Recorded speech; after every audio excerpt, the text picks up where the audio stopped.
मन, तू इधर उधर मत भटक, किसी से आस मत कर, ये यज्ञ तीर्थयाटन आदि साधनों का आश्रय मत ले, एकमात्र राधा राधा राधा, इससे अपार सुख की प्राप्ति हो जाएगी, दुख की जड़ नहीं रह जाएगी। सदा आगाध शोभा सिंधु प्यारी जू का वरद हस्त आपके ऊपर रहेगा। प्यारी जू कौन है? परब्रह्म परमात्मा, जिनका जस गाते हैं और जिनके पग पधारने पर आगे आगे सोहनी लगाते हैं, पुष्प दल बिछाते हैं, वो है श्री राधा। ऐसी श्री राधा का निरंतर नाम रटन करो, आराधना करो। बहुत जल्दी हमारी करुणामयी अलवेली सरकार हैं, बहुत जल्दी प्रसन्न हो जाती हैं। ये प्रसन्न हो गई तो परमात्मा अधीन हो गया, श्री कृष्ण अधीन हो गए। पूज्य श्री भाई जी महाराज हनुमान प्रसाद पोद्दार जी, अद्भुत वचन। भगवान जिसे अपनाना चाहते हैं उसे सब जगत ठुकराने लगता है। पकड़ो, ये जो रोना धोना शुरू कर देते हो कि अब तो हमसे कोई बात नहीं करता, अब तो ऐसा, ये भगवान की विशुद्ध कृपा है जो ये मोह जाल अज्ञान अविद्या ये तुमसे दूर हो रही है, असलियत समझ में आ रही है। विश्वास कीजिए इस बात पर, भगवान की कृपा की अवहेलना मत कीजिए। यदि तुम्हें कोई तिरस्कार कर रहा है, तुमसे कोई बात नहीं कर रहा है, तुम्हारे सामने भारी समस्याएं आ रही, तो कृपा है हमारे श्री हरि की। अब ऐसा विधान होने वाला है जिससे जन्म जन्म की बिगड़ी बनने वाली है। मान लो बात, भगवान जिसे अपना प्रेम देना चाहते हैं उसको सब जगत से ठोकर लगवा देते हैं। ऐसा ही है, ऐसा ही है। जिस पर भगवान कृपा करते हैं उसे जगत में कोई प्यार नहीं करता, और वो ठुकराया हुआ जगत का जब भगवान के द्वार पर आता है तो निहाल हो जाता है। कृपा करते हैं तब ठुकराते हैं, ये कृपा होती है। अगर चिंतामणि वैश्या बिल्व मंगल जी को ठोकर न लगाती तो भगवत साक्षात्कार की योग्यता ना थी। जगह जगह पर ऐसा देखा गया कि जब जगत की ठोकर लगी तो भगवान का द्वार उसे दिखाई दिया, फिर भगवान ने इतना ऊंचा उठा दिया कि उसे भगवान स्वरूप मानने लगे। हम बिल्व मंगल जी को बिल्व मंगलाचार्य भगवत स्वरूप माना गया। किसी भी वस्तु से, व्यक्ति से, स्थान से जब ममता होती है तो अज्ञान इतना बढ़ जाता है कि भगवान हैं भी कि नहीं ऐसा संशय होने लगता है। ये महापुरुषों के वचन है। जब भगवान कृपा करते हैं और सब जगह से ठोकर लगती है और ममता भगवान के चरणों में हो जाती है, तब उसको जो ज्ञान, जो आनंद प्राप्त होता है वो कहीं नहीं है। जैसे हम स्वप्न में बाजार देखते हैं, मित्र देखते हैं, शत्रु देखते हैं, अच्छा देखते हैं, बुरा देखते हैं, लेकिन जब जगते हैं तो सब झूठा होता है। ऐसे ही उमा कहो मैं अनुभव अपना, सत हरि भजन जगत सब सपना। जब भगवान कृपा करते हैं तो स्वप्न टूट जाता है जगत का, जो हम ये माने हुए हैं, ये मेरे, ये अपने, ये मुझे बहुत प्यार करते हैं, झूठा स्वप्न टूट जाता है। भगवान उसी को मिलते हैं जो अपने आप को, अपनी मानी हुई मान्यता के सहित अपना अस्तित्व भगवान के हाथ दे देता है। भगवान ऐसे उपासक को अपने आप को दे देते हैं। सौदा पक्का, आप अपने आप को दे दीजिए, कुछ न रहे आपका, तो भगवान अपने आप को दे देंगे। अहम भक्त पराधीनो असुतंत्र इव दीजिए, मैं भक्तों के हाथ बिका हुआ दास हूं। भगवान कहते मैं हूं भक्तन को दास, भगत मेरे मुकुटमणि।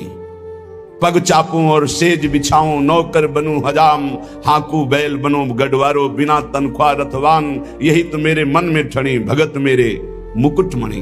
अपनो परण विसार, भगत को पूरो परण निभाऊं, जाचक जाचू कहे तो बेचे से बिक जाऊं, जैसे पतिव्रता नारी घणी, भगत मेरे मुकुटमणि। मैं भक्तन को दास, भगत मेरे मुकुटमणि। यदि भक्त अपना सर्वस्व समर्पित कर देता है तो भगवान भी भक्त के हाथ में बिक जाते हैं। ये सौदा महंगा नहीं, बड़ा सस्ता है, क्योंकि आप अपना जीवन तो भोगों में ही बेच दिए जो नाशवान है। एक बार ये सौदा करके देखो, बहुत महंगा है, बहुत सस्ते में मिल रहा है। प्राण दिए ये प्रेम न पइए, ऐसो महंगो आए सखीरी। बड़ा महंगा है, अगर प्राण देने से मिल रहा है तो दौड़ के ले लो, कहीं दूसरा ना ले ले। हमारा जीवन सार्थक हो जाएगा यदि हम अपने आप को श्री भगवान के हवाले कर दें। मन वचन कर्म से अब मैं आपका हूं, दुख दो या सुख दो, दुर्गति हो या सदगति हो, अब केवल आप ही मेरी गति हो। बहुत बड़ी उत्तम बात है। भगवान के लिए अपना सर्वस्व समर्पित कर दो, अभी बेपरवाह हो जाओगे। ये जो चिंता है, जो शोक है, जो नाना प्रकार की परेशानियां हैं, ये अहंकार कारण है। अहंकार। भगवत प्राप्ति कुछ कठिन नहीं है, बिल्कुल कठिन नहीं है, किसी साधन की जरूरत नहीं है। साधन केवल असाधन त्यागने के लिए। असाधन त्याग दो, अभी भगवत स्वरूप प्रकाशित हो जाए, क्योंकि वो है, जो है उसको किसी साधना से पैदा नहीं किया जाता, वो है।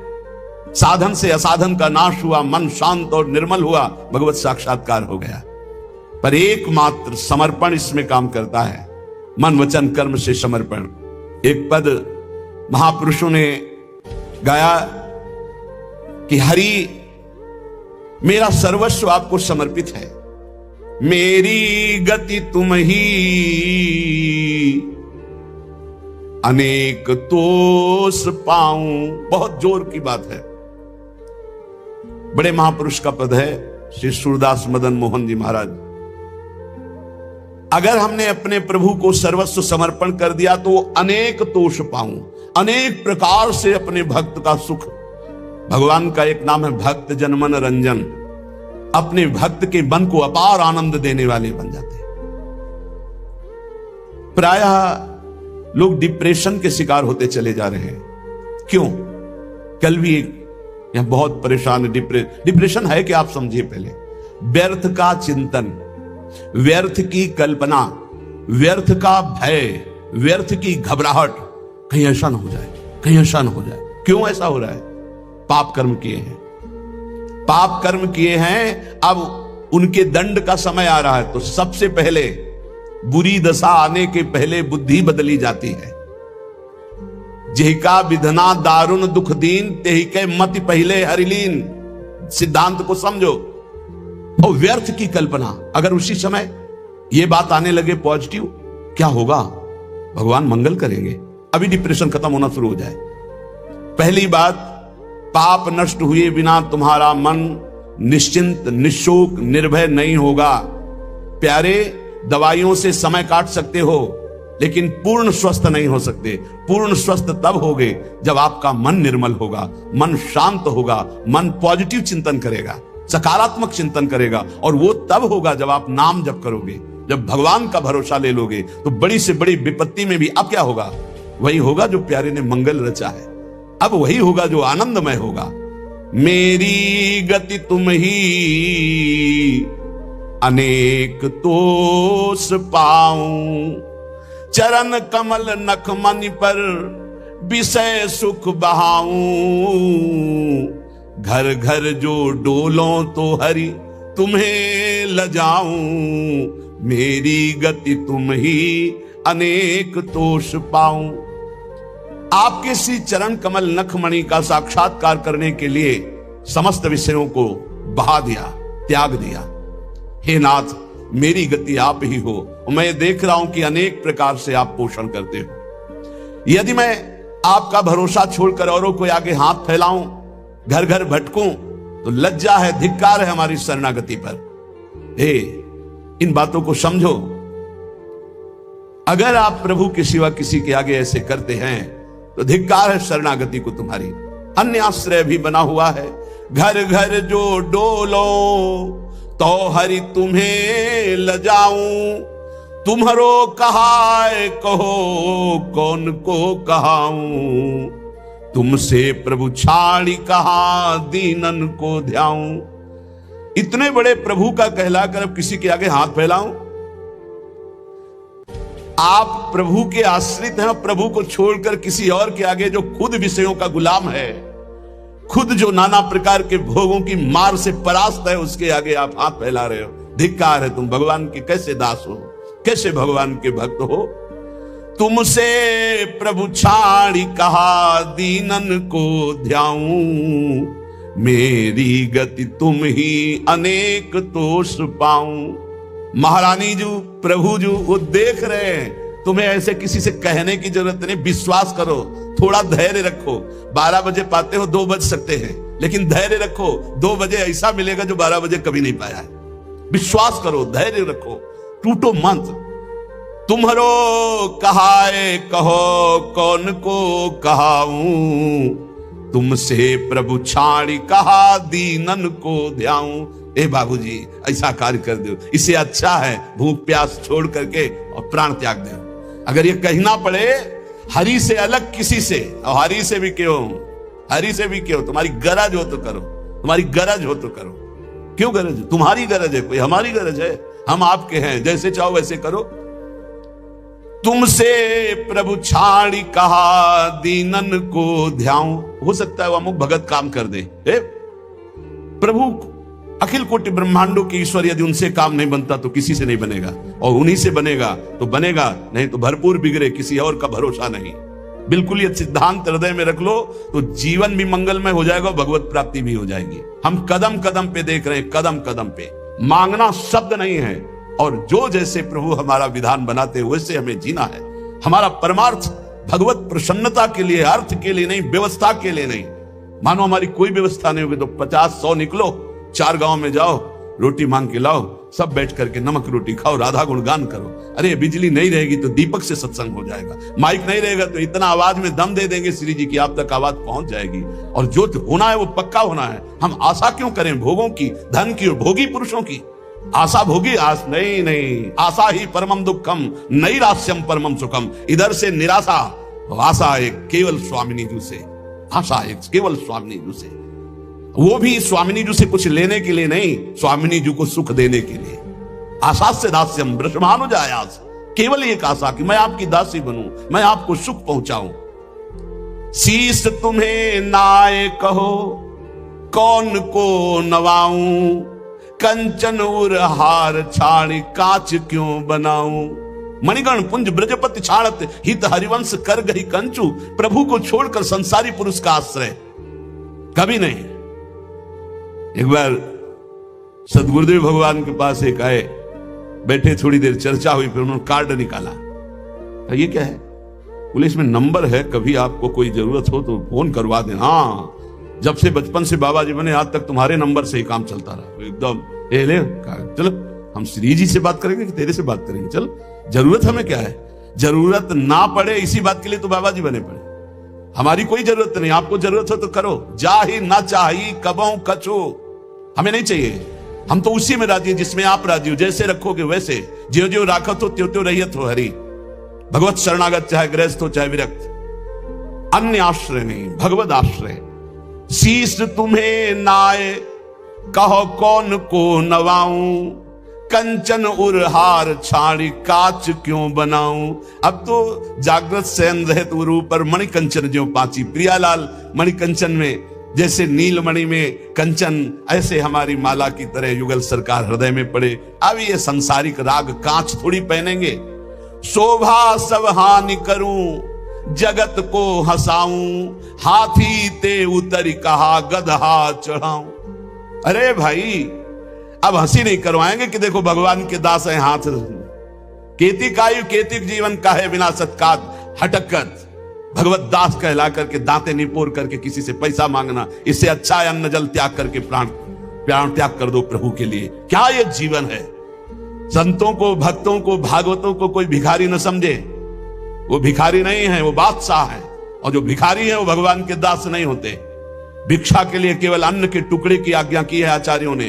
भिक्षान्नम औषधम, भूख लगेगो मांग खाऊंगो गिनो न सांझ सवेरो। अगर धैर्य नहीं है तो ये सिद्धांत, और धैर्य है तो आकाश वृत्ति लेकर बैठ जाओ। वो तुम्हारे प्राणों का जब पोषण करना होगा तब भेज देंगे, और प्रणाम करके हाथ जोड़ के विनय करके तुम्हें पवा जाएंगे। उनके भरोसे तो होके देखो। कह रहे शोभा सब हानि करूं जगत को हंसाऊं, हाथी ते उतरी कहा गधा चढ़ी धाऊं। मेरी गति तुम ही अनेक दोष पाऊं। भगवान का दास के ये शोभा धारण किए हुए, जिसने अनंत ब्रह्मांडों का सृजन पलक झपकते कर दिया, हम उसके दास हैं। भूखे रहेंगे तो भी उसके दास हैं, सके रहेंगे तो भी उसके दास हैं, महलों में राखे चाहे झोपड़ी में बास दे उसी के दास हैं। हम लोगों की ट्रेनिंग इसी बात की होती, कभी घी घना, कभी मुट्ठी भर चना, और कभी वो भी ना बना तो भी जय हो वाह वाह। हमें क्या कहा जाता है? वाह वाह वाह वाह, तुम्हारा जीवन वाह वाह, हर कदम हमारा आगे बढ़ेगा वाह वाह। आगे बढ़ेगा। अब हाथी ते उतर के गधा में तो चढ़ना शोभा नहीं देगा। अर्थात भगवत शरणागति स्वीकार करके और जन जन से मांगना, जो मांगे सो बिल्कुल समझो भिक्षुक है, भक्त न सुने कभी भिखारी। ये बहुत घटिया बात है जो बाबा जी होकर के रुपया मांगता घूमे, बिल्कुल घटिया बात है और ये भगवान की शरणागति पर कलंक है। और ऐसे कभी भक्त होते ही नहीं और हमें लगता है ऐसों को बढ़ावा देना भी नहीं चाहिए, नहीं देना चाहिए। जो रुपये से अपनी वासना का पोषण करें और भगवान के नाम पर कलंक, दासत्व का कलंक धारण करें, नहीं। ये हमारे शास्त्र सिद्धांत गरज कर कहते हैं। अरे घुटने टेके, हमने देखा है महापुरुषों को देखा है।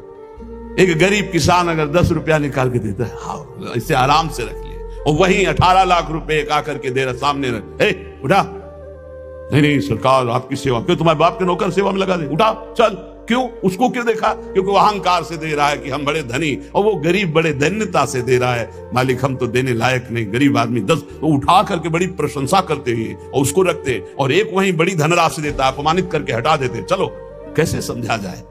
दुर्योधन कह रहा है आओ दुशासन के महल में, देवराज इंद्र को भी जो भोग दुर्लभ है वो है, मानो भगवान को कह रहा है कि आओ जो तुमने नहीं पाया होगा वो पाएंगे। वहां से चले आते हैं, देखते भी नहीं, और विदुरानी के हाथ के केले के छिलके पाते हैं। जैसा मेरे स्वामी का स्वभाव वैसा सेवक का भी स्वभाव होता है, वैसे उनके संतों का और भक्तों का स्वभाव होता है। वो कभी वैभव पर झुकने वाले या बिकने वाले नहीं होते हैं। शोभा सब हानि करूं, जगत को हंसाऊं, हाथी ते उतर कहा गदहा चढ़ धाऊं।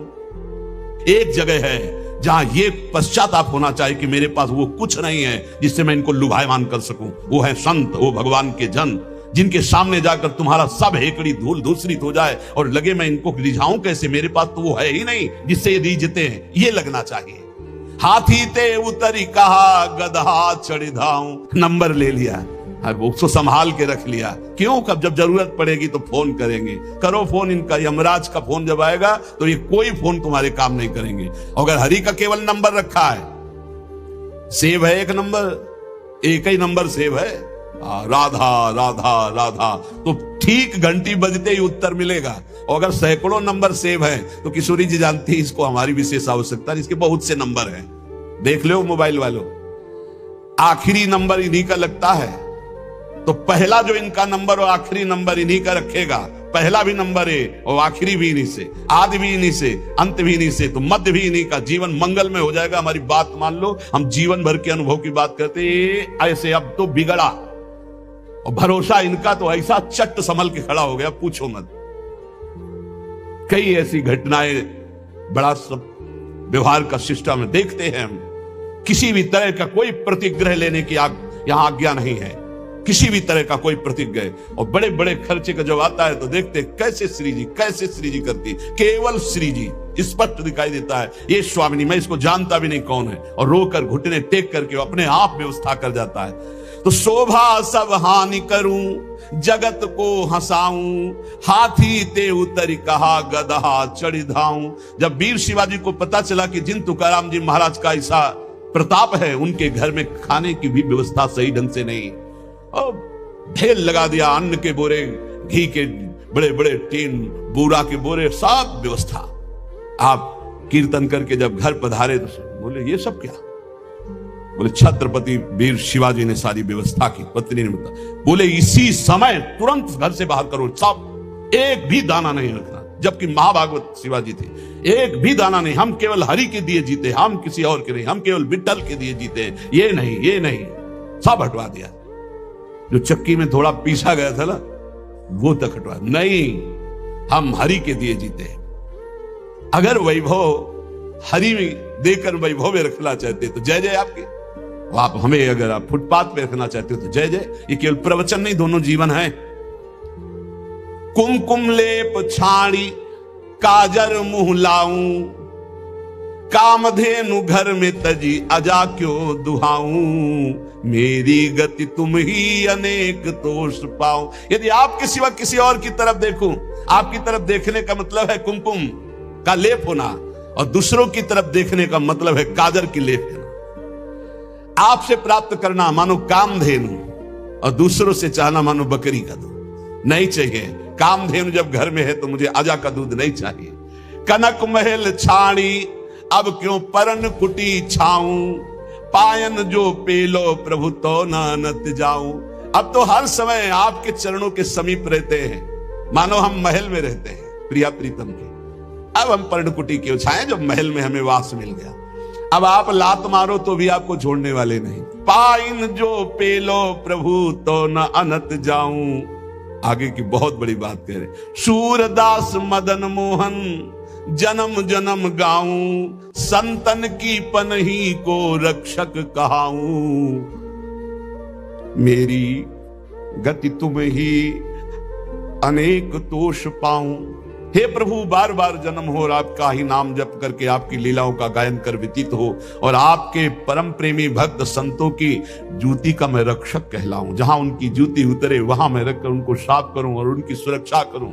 संतन की पनही को रक्षक कहाऊं, मेरी गति तुम ही अनेक तोष पाऊं। एकमात्र अपने आराध्य देव का आश्रय, और आराध्य देव का आश्रय जब सदगुरु के द्वारा मिलता है तो एक खास बात होती है, उसमें संबंध पकड़ने वाली बात है, बड़े भाव का विषय है। अगर हमसे भजन नहीं भी हो रहा है तो हमारी भगवत प्राप्ति निश्चित है, यदि हमारा संबंध दृढ़ है। संबंध दृढ़, और संबंध दृढ़ है तो भजन हर श्वास होता है, किया नहीं जाता। जैसे शरीर से संबंध दृढ़ हो गया है तो शरीर का नाम कभी भजन करते हो ना कभी भूलते हैं, हर समय शरीर की स्मृति बनी रहती है। जितना भी व्यवहार होता है वो शरीर के लिए होता है, खान पान, देखना सुनना, भोगना कमाना, सब शरीर के लिए।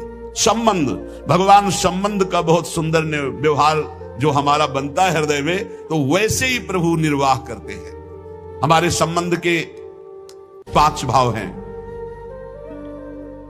दास्य, सख्य, वात्सल, कांता, सहचर्य। शांत भाव तो समदर्शिता में ब्रह्म ज्ञान के अंदर भी रहता है, लेकिन जो सुखास्पद भाव है वो दास्य, सख्य, वात्सल्य, कांता और सहचरी। कांता गोपी भाव और सहचरी, इन भावों के द्वारा जो गुरुदेव हमें संबंध देते हैं उसमें दृढ़ रहना चाहिए। संबंध का निर्वाह प्रभु बहुत जोर से करते हैं। संबंध जो मिला है वो ठसक में बदल जाए।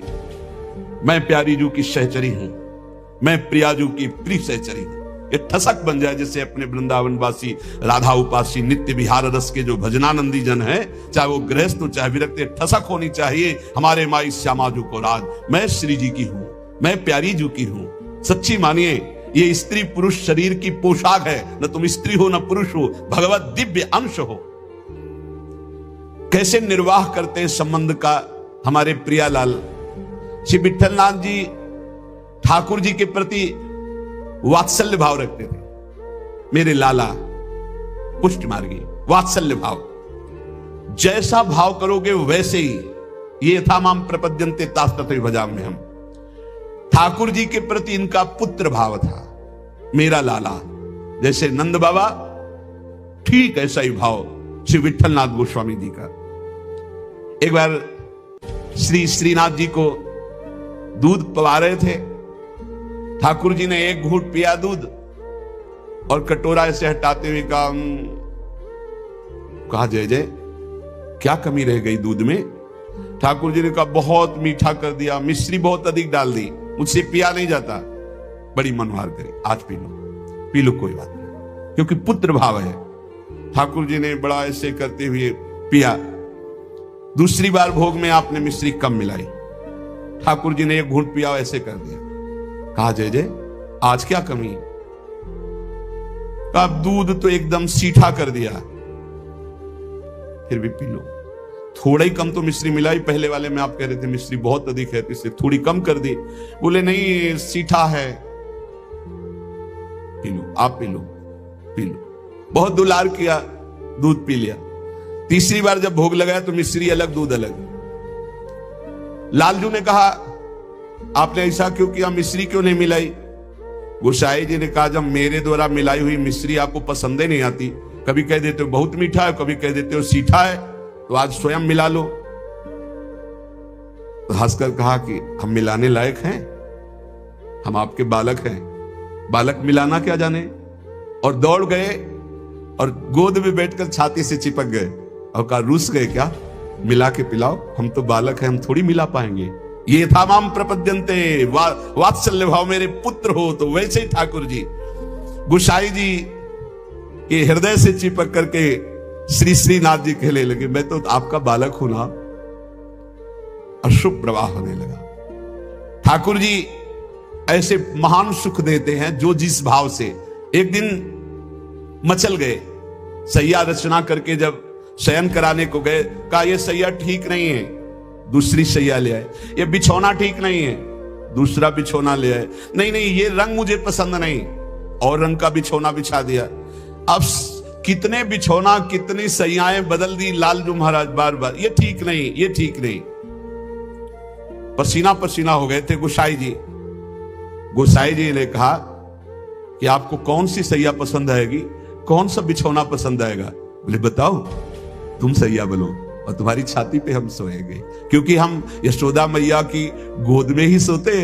अगर दिन में कभी अथाई में बाबा के पास गए तो उनके तोंद पे लेट के सोते। तो आप लेटो और आपकी गोद में हम। श्रीनाथ जी, श्री विठलनाथ जी गोस्वामी जी की गोद में जैसे मां की गोद में बच्चा, ऐसे श्रीनाथ जी सोए। एक दिन श्रीनाथ जी के सामने गिरिराज जी से बंदर आया, हु ऐसे किया, वो जैसे बंदर करते हु ऐसे, वो बड़ी जोर रो पड़े श्रीनाथ जी। और गोस्वामी जी सेवा में थे, तत्काल गोस्वामी जी के ऐसे गोद में चिपक गए और कहा, बंदर मुझे डर लगता है। गोसाई जी ने कहा, इस बंदर से डर लगता है? बड़े बड़े भयंकर बंदर, न जाने कितने महाबली बंदर और बड़े बड़े भयंकर राक्षस रामा अवतार में तुम कैसे मारे होगे राक्षसों को, और कैसे तुम्हारे साथ बंदर सेना थी, हमारी तो समझ में नहीं आता। ऐसे कह के मन में पर्वताकार बंदर, महाभयानक राक्षस हो, यहां छोटे से बंदर को देख के चिपक गए और डर करके कहते मुझे बंदर से डर लगता है। जब शयन करने गए तो ठाकुर जी ने शयन में कहा कि देखो गोसाई जी, एक ही भाव रखो, एक म्यान में दो तलवार नहीं होती। यदि पुत्र माना है तो केवल पुत्र मानो, अगर भगवान मानोगे ऐश्वर्य तो फिर पार नहीं पाओगे, हम ऐसा ऐश्वर्य दिखाना शुरू कर देंगे। अगर पुत्र माना है तो केवल पुत्र ही मानो, तो तुम्हारा बेटा बंदर से डरेगा कि नहीं? तो हम वैसे ही डर रहे हैं जैसे बेटा डरता है। और अगर ये कि भगवान ऐश्वर्यशाली, तो फिर पार नहीं पाओगे, हम इतना ऐश्वर्य दिखा देंगे। एक म्यान में दो तलवार नहीं रहती। गोसाई जी जगे एकदम, और श्रीनाथ जी को देखा पास में, तो गले से लगा करके दुलार करते हुए, वात्सल्य भाव। एक दिन चूड़ी पहनाने वाली आई।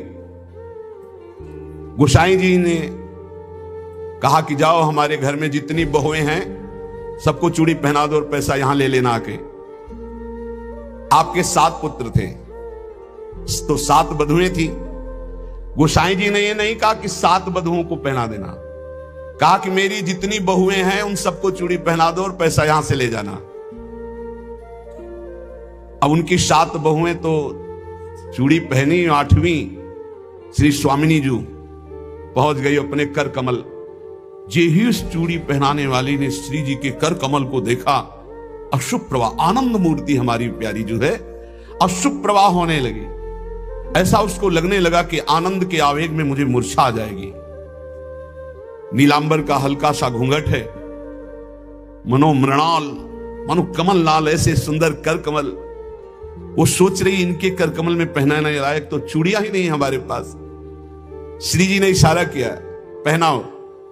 किसी तरह वो प्रेम शिथिल होते हुए जैसे जैसे इशारा होता गया वो चूड़ियां पहनाई।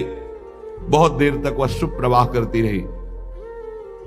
इसके बाद गोस्वामी जी के पास उसको ले जाया गया। गोस्वामी जी ने 7 बहुओं की चूड़ी के कितने पैसे होते? तो उसने कहा 7 नहीं 8। गोसाई जी ने कहा 7 बहुएं तो तू 8 की बात कैसे कह रही? तो उसने कहा मैं कसम खा के कहती हूँ मैंने 8 बहुओं को। तो बोले जब 7 हैं ही तो 8 कैसे? तो उनका मैं कसम खा के कहती हूँ 8 बहुएं थी और मैंने 8 को पहनाई है, और जो 8वीं थी वो इतनी सुंदर थी, इतनी, और रोने लगी। गोसाई जी ने कहा कि ऐसा कैसे हो सकता है, चलो इससे झंझट हटे। 8 बहुओं की चूड़ी पहनाने के पैसे दे दिए। जब रात्रि में शयन किया तो श्री जी ने गोसाई जी से कहा कि उस चूड़ी वाली से क्यों झगड़ रहे थे?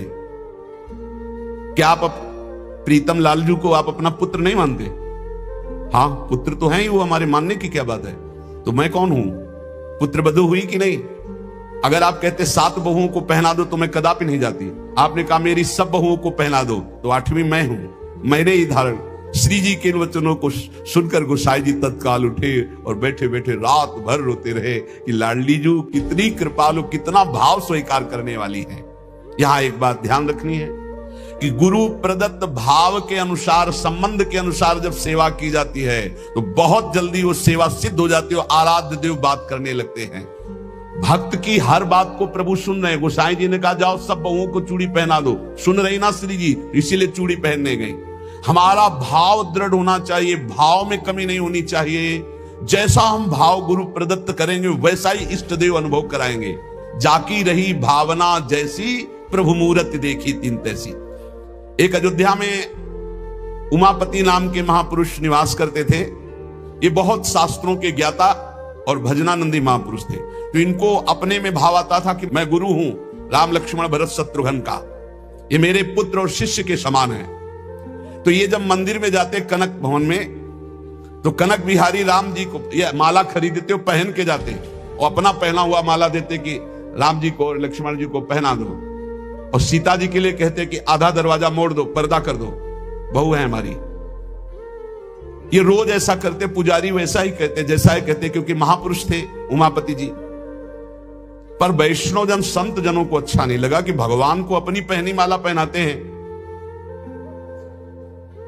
सब वैष्णव जन खिलाफ हो गए और कहा ऐसा नहीं हो सकता, भगवान केवल तुम्हारे नहीं कि तुम आकर अपनी प्रसादी माला भगवान को पहनाते हो। तो उन्होंने कहा यदि आप लोग ऐसा कहते हो तो हमारी बात सुन लीजिए। गुरु के सामने शिष्य कभी अमनिया माला पहन ही नहीं सकता, वो हमारे शिष्य हैं। बोले हम तुम्हारी इन बातों को नहीं मानते भावुकता की, लेकिन कल से आप ठाकुर जी को अपनी प्रसादी माला नहीं पहनाएंगे। वो अमनिया माला लेके आए 10 और कहा लो पहनाओ। तो जो राम जी के गले में डालते टूट के गिर जाती, लक्ष्मण जी के गले में डालते टूट के गिर जाती। 10 माला पहना दी, वो सब टूट के गिर गई। सब संत और वैष्णव खड़े देख, बोले देखा ये भला अमनिया पहन सकते हैं जब मैं इनका गुरु हूं। वशिष्ठ भाव से वो रहते। फिर उन्होंने माला मंगवाई और सामने माला पहनी और जे ही दी कि लो पहनाओ। वो माला टूटी नहीं, वो माला धारण हो गई। पंडित जी ने सब संतों से प्रार्थना की कि ठाकुर जी को जिस भाव से भजा जाता है ठाकुर जी वैसा ही व्यवहार करते हैं। आप अपने स्वामी के रूप में देखते हैं, लेकिन ये हमारे शिष्य हैं, हमारे पुत्र के समान हैं। क्योंकि मैं वशिष्ठ भाव से रहता हूं, इसलिए प्रभु मेरे भाव का पोषण कर रहे हैं, आप लोग अन्यथा ना समझिए। और जब ये मंदिर जाते तो पुजारी से कह देते कि जानकी जी की तरफ का दरवाजा थोड़ा सा जैसे बहु ओट में होती है ऐसे करो, कर देते। भावानुसार पुजारी जी जे ही देखते कि उमापति पंडित दर्शन करने आ रहे तो जानकी जी की तरफ दरवाजा कर देते या पर्दा कर देते। पुजारी जी विशेष सावधानी पूर्वक ऐसा करते। ये भी भक्तों को अच्छा नहीं लगा कि तुम ये अकेले थोड़ी दर्शन करते हो कि जानकी जी का, वो हमारी माता है, हमारे सर्वस्व हैं, आप ऐसा। तो एक दिन पर्दा नहीं किया तो जे ही उमापति पंडित जी गए तो फटाक से आधा दरवाजा अपने आप बंद हो गया। सब आश्चर्यचकित हो गए क्योंकि ऐसा कैसे। बस ये बात समझ लो, प्रभु भाव को बहुत पकड़ते हैं, भाव ही सबसे बड़ी वस्तु है। धड़ाक से दरवाजा बंद हो गया। पंडित जी ने पुजारी जी से कहा आप कभी चूक मत करना, जानकी जी हमारी बहू है, हमारे शिष्य की है, इसलिए वो कभी हमारे सामने ऐसे नहीं, पर्दा करके। तो पुजारी ने और संतों ने जान लिया कि महामहिम भाव को प्राप्त महापुरुष है, सबने क्षमा मांगी। गोसाई जी स्वयं पद रचना करने में कुशल और गा करके ठाकुर जी को पद सुनाने में कुशल। अष्टयाम सेवा पद्धति से श्री श्रीनाथ जी की सेवा करते और 8 परम प्रवीण कीर्तनकार नियुक्त किए।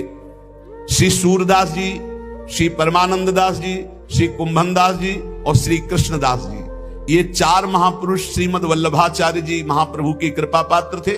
और श्री गोविंद दास जी, श्री चतुर्भुज दास जी, श्री छीत स्वामी जी और श्री नंददास जी, ये 4 महापुरुष श्री विठलनाथ गोसाई जी की कृपा पात्र थे। ये 8 महापुरुष 8 पहर की प्रिया प्रीतम की जो लीलाएं हैं वो गा गा कर श्रीनाथ जी के सामने सेवा पद्धति के अनुसार सुनाते थे। एक बार की बात है कि श्री विठलनाथ जी श्री ठाकुर जी को भोग लगा रहे थे तो भोग में एक तिनका देखा। बहुत दुख हुआ कि मेरे सुकुमार लाडले ठाकुर और उनके भोग में इतनी असावधानी बनाने वाले, तिनका बहुत सावधान रहना चाहिए ठाकुर जी का। जब भोग बनाए तो बोलचाल में भी सावधानी रखे, कहीं थूक की छिट्टी ना चली जाए मुख में, ऐसा होता है। तो अगर कभी बात करनी हो तो रसोई से ऐसे करके बात करें, वैसे तो बात कम ही करे, मौन धारण करके बनाए। क्योंकि अगर हम पद जोर जोर से गाएंगे या बात करेंगे तो हमारे मुख से थूक की छिट्टी ठाकुर जी के भोग सामग्री जो बन रही है उसमें गिरना हो सकता है।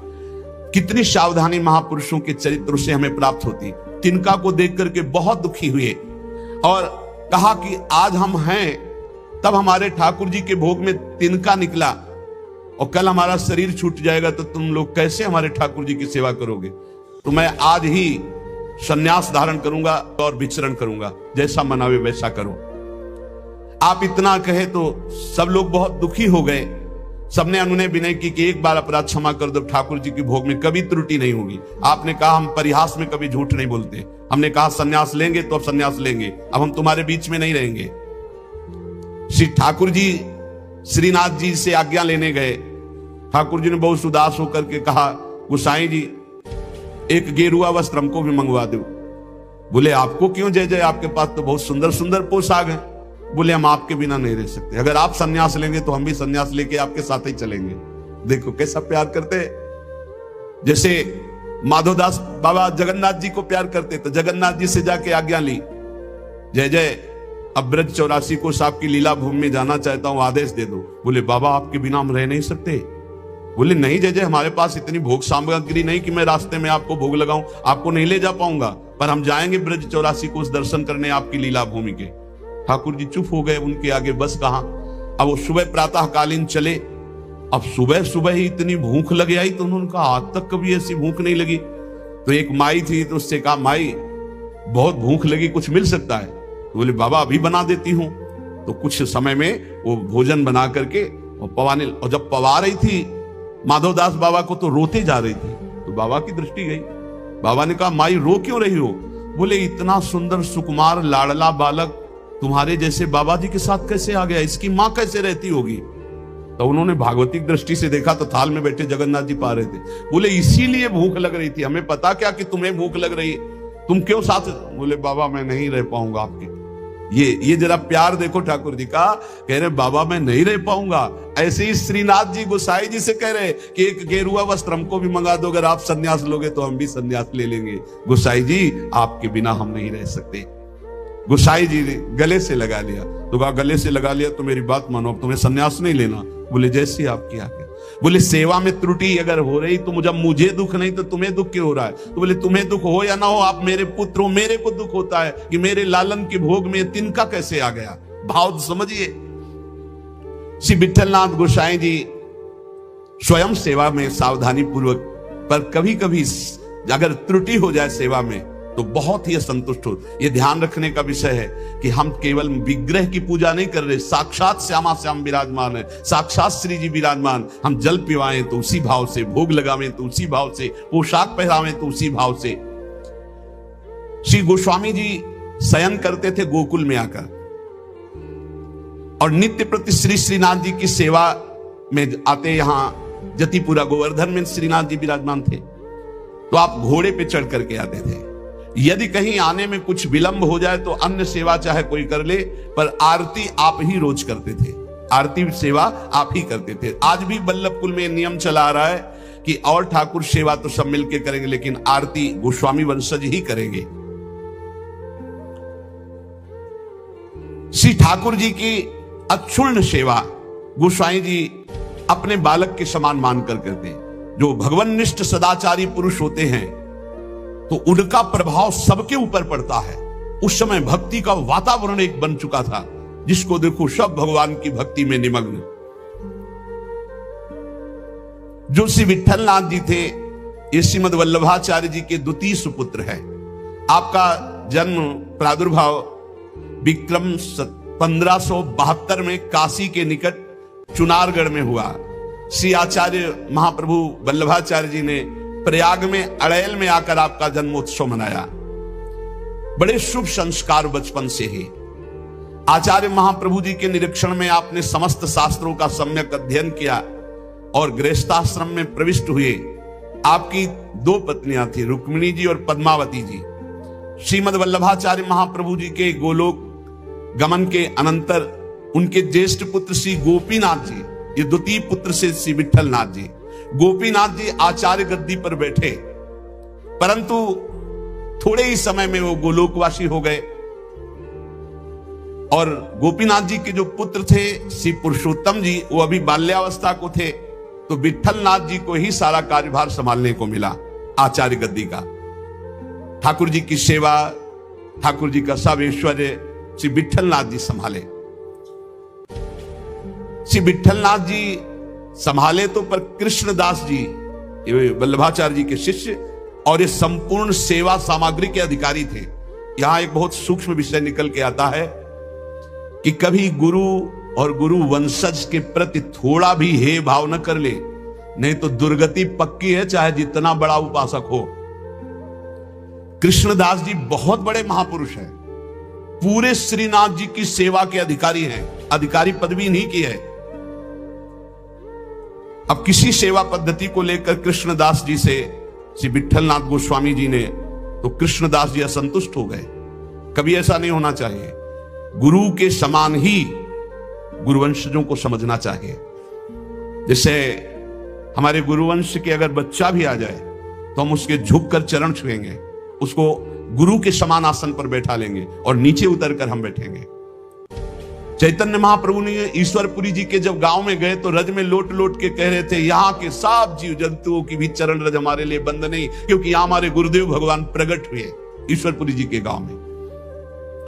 यहां त्रुटि हो रही है कृष्णदास जी से। कृष्णदास जी ने क्या किया कि जो गोपीनाथ जी गोलोक गमन हो गया था, तो उनकी पत्नी और उनके पुत्र पुरुषोत्तम जी अभी छोटे थे, उनसे बात की और गद्दी पर पूरा अधिकार कर लिया। पुरुषोत्तम है ही, क्योंकि उनके पिता गोपीनाथ जी अधिकारी थे, और हटा दिया श्री विट्ठलनाथ जी को। और हटा ही नहीं दिया, पूरी सेवा से हटा दिया कृष्णदास अधिकारी जी ने। पुरुषोत्तम जी को गद्दी पे बैठा दिया, उनकी मां को समझा बुझा करके दस्तखत करवा लिए और श्री विट्ठलनाथ गोस्वामी जी को हटा दिया। न श्रीनाथ जी की सेवा मतलब आना भी बंद करवा दिया। ऐसा नहीं करना चाहिए था, ये बहुत बड़ा अपराध बन गया। और बहुत बड़े महापुरुष हैं कृष्णदास जी, कोई साधारण नहीं। आगे उनके कवि चरित्र का श्रवण करना, इतने बड़े महापुरुष। गोसाई जी को सब अधिकार छिन जाने का कष्ट तो नहीं हुआ, पर सेवा छूट जाने का बहुत कष्ट हुआ। और महापुरुषों के हृदय में किसी भी तरह का यदि कष्ट हो गया तो उसे फिर भगवान बर्दाश्त नहीं करते। आपको बहुत क्लेश हुआ, श्रीनाथ जी का दुलार छूट गया, सेवा छुटवा दी कृष्णदास अधिकारी ने। आप पारासौली में जाकर रहने लगे, पर बहुत दुखी अंदर से। और दूर तक वहां तक आते जहां श्रीनाथ जी की ध्वजा दिखाई देती है, वहां से साष्टांग दंडवत करके बहुत एकाग्रता पूर्वक ऐसे देखते मंदिर की तरफ, रोने लगते श्री विट्ठलनाथ जी। ये बहुत बड़ी हानि का विषय, बहुत बड़ी हानि का विषय। गुरुजनों से विरोध करने का मतलब है सर्वस्व का नाश, चाहे जितना बड़ा भी कोई तपस्वी भजनानंदी हो। एक श्री रामदास जी भीतरिया जो ठाकुर जी की सेवा में रहते थे, वो श्री विट्ठलनाथ जी की स्थिति से परिचित थे।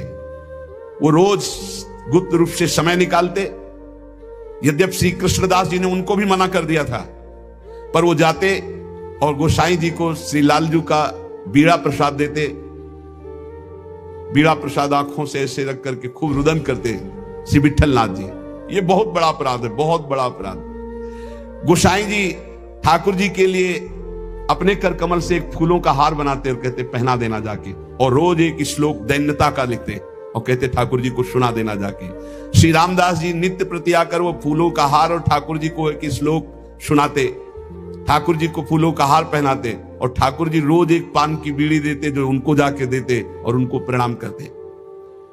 एक दिन ठाकुर जी ने संदेश में कहा कि गोसाई जी से कह दो मेघ तो समय पर बरसेगा, तुम दुखी क्यों हो रहे हो? मेघ तो समय आने पर बरसेगा, तुम दुखी क्यों हो रहे हो?